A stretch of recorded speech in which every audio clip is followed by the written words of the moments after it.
বৃহস্পতিবার ধোরাদাহ রাধাকৃষ্ণ মন্দিরে প্রণাম করে প্রচার শুরু করলেন বিজেপি প্রার্থী সমরেন্দ্রনাথ ঘোষ। ভোটের দিন যত এগিয়ে আসছে তত রাজনৈতিক দলের ব্যস্ততা চোখে পড়ছে। বৃহস্পতিবার সকালে করিমপুর বিধানসভার বিজেপি প্রার্থী সমরেন্দ্রনাথ ঘোষ ধরাদাহ রাধাকৃষ্ণ মন্দিরে প্রণাম করে প্রচার শুরু করলেন।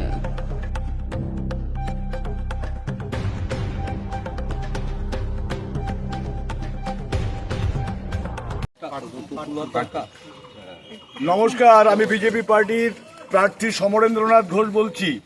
এই এলাকায় ঢুকতে গিয়ে এলাকার মানুষের অভিযোগ রাস্তা হয়নি, রাস্তার উপর ইট পড়ে আছে। আপনারা দেখতে পাচ্ছেন রাস্তা চলাচলের মতো না। স্বাধীনতার পর ৮০ বছর কেটে গেছে, বিজেপি কিন্তু আজ পর্যন্ত ক্ষমতায় আসেনি।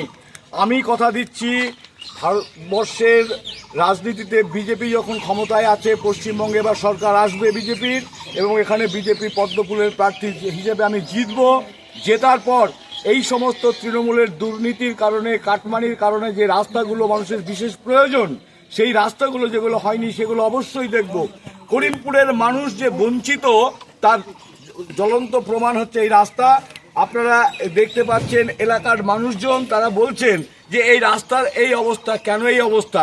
আমি তাদেরকে বললাম যে পঞ্চায়েত সমিতি, জেলা পরিষদ, এমএলএ, এমপি কোথাও বিজেপি ক্ষমতায় নেই। আমরা এই যে দুর্নীতি, এই যে রাস্তাঘাটের অবস্থা, স্বাস্থ্যের অবস্থা, এর পরিবর্তনের জন্য আমরা পথে নেমেছি। আমরা তাই স্লোগান তুলেছি, বাঁচতে চাই বিজেপি তাই। লড়াই এবার অন্যরকম। এই লড়াইয়ে আপনারা পদ্মফুল চিহ্নে ভোট দিয়ে জয়যুক্ত করবেন, তাহলেই আমরা আমাদের যে কাজ সেই কাজ করতে সক্ষম হব।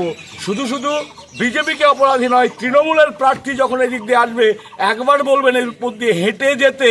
সেই ফিল্ম স্টার যার বাড়ি টালিগঞ্জে, যিনি যেখানকার এমএলএ ছিলেন, আসবে যখন, তখন আপনারা বলবেন যে তৃণমূল তো এখানে 15 বছর ক্ষমতায় আছে, কি করেছে। যাই হোক, আপনারা সবাই পদ্মফুলে ভোট দেবেন, আপনাদের পাশে আমি আছি। ধন্যবাদ।